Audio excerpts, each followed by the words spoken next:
રાજકોટમાં ગુનેગારો સામે પોલીસ કમિશનર દ્વારા સખ્ત કાર્યવાહીનો આદેશ આપવામાં આવ્યો છે। શહેરમાં એક પણ પ્રકારનો ગેંગવોર ન થાય તે માટે તમામ ગેંગ વિરુદ્ધ ગુજસી ચોક હેઠળ કડક કાર્યવાહી શરૂ કરાઈ છે।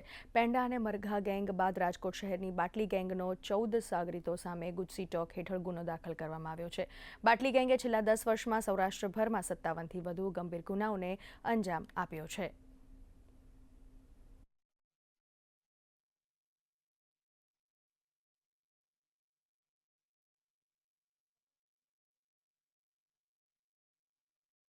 શહેરમાં સંગઠિત ગુના આચરતી ટોળકીઓને ક્રાઇમ બ્રાન્ચ દ્વારા આઈડેન્ટિફાઈ કરવામાં આવેલ છે।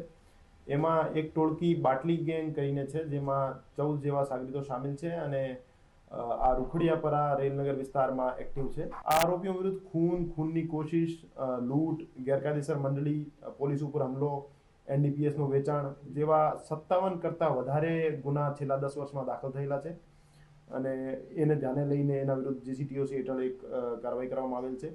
અને આ સિવાય પણ રાજકોટ શહેરની બીજી ટોળકીઓ ઉપર કામગીરી અત્યારે ચાલુ છે અને એના વિરુદ્ધ પણ જીસીટીઓસી હેઠળ કાર્યવાહી કરવામાં આવશે।